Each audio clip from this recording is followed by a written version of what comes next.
Countdown Favorites 2009. I found myself inexplicably right smack dab in the middle of some other people's drama. Carrie Prejean's, for example. Her supportive opposite marriage put her in the middle of a political firestorm. She got so distracted by her new cause that pageant officials not only took her crown away, but they asked her to reimburse them for her breast implants. Somehow all that was my fault. And then there's my responsibility in triggering this.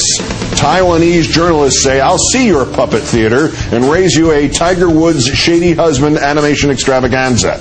And Levi Johnston's New Year's resolution for 2009, start telling the truth about Sister Sarah.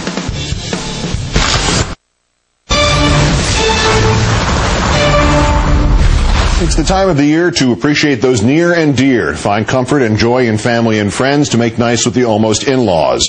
But if you're Levi Keith Johnston, that last part, that might be a little tricky. Freed from the constraints of campaign life, to say nothing of the constraints of underwear, this year Levi embarked on his own kind of campaign, one of salacious, monosyllabic interviews, shocking ghost-written tell-alls, and the peddling of an assortment of nuts. Pistachios. What? Taking the high road, his ex-future mother-in-law called him Ricky Hollywood on Oprah and accused him of selling his body and doing porn.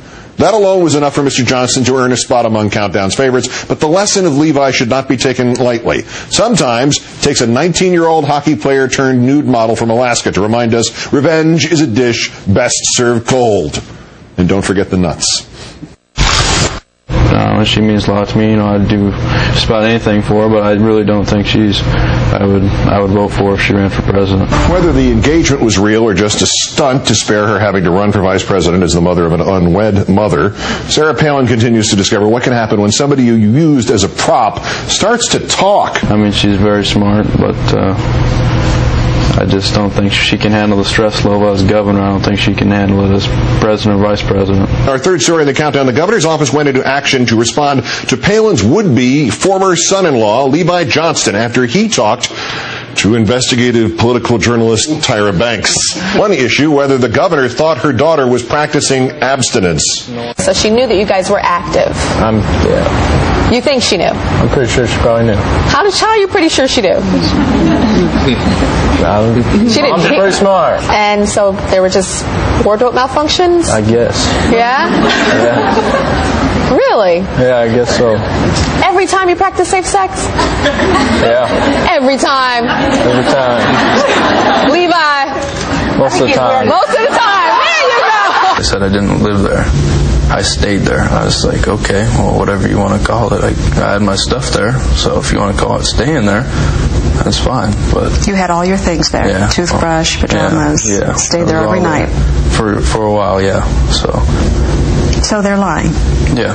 And then after the running, she had talked about, how nice it'd be to take some of this money people had been offering us and, just run with it. She'd pretty much kind of blame everything that she could on other people. If I wanted to hurt them, if I wanted to crush them, I could. That's not what I'm trying to do. And in tonight's episode of the Wasilla Hillbillies.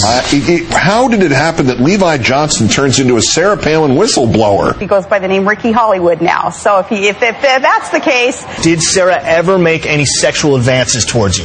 No, she didn't. He and Mrs. Palin, the almost son-in-law, reveals all in Vanity Fair. Our number one story on the countdown. Honestly, if it claimed there'd been hanky-panky, it probably would have been better for the ex-governor than what Johnston actually wrote. One survivor's story of a late summer and early autumn spent with Sarah Palin's flying circus. She thought her job as governor was too hard. She thought she was running for president. She wanted to keep her daughter's pregnancy a secret. And perhaps worst of all, she doesn't hunt for her own food, so she makes her kids go fetch Crunchwrap Supremes from Taco Bell. And the politics of pistachios. Now Levi Johnston does it with protection. All right, let's just get this one out of the way. Turns out pistachios aren't the only nuts Levi Johnston is selling. The number one story, Sarah Palin's ex-future son-in-law will pose for Playgirl. In an effort to become the most famous male model since Zoolander, Levi Johnston has already booked his next gig, Centerfold in Playgirl, an idea that Johnston has been toying with for some time. On his last photo shoot for Vanity Fair, Johnston said at Playgirl, "I'm assuming it's where a dude poses for women." What do we think they're going to, is there a motif they're going with after that, that Burt Reynolds Cosmo bearskin rug stuff that started all this as a sort of a cliche of cliches from 1972? I think there'll be some moose-like body parts as well as a hint of muskox and a soup son of cockatoo, but no beaver. I got an advanced peek at it. So did Bristol. Good. The Levi Johnston sister Sarah debacle was not the only high-profile family drama of the year. There was, of course, the Thanksgiving golf club attack at Chateau Tiger Woods. The brilliant minds at Taiwan's Apple Daily took us behind closed doors to bring all the Tiger headlines to life, or something that looked vaguely like it. For us, the animation Hocus Pocus quickly became a countdown favorite.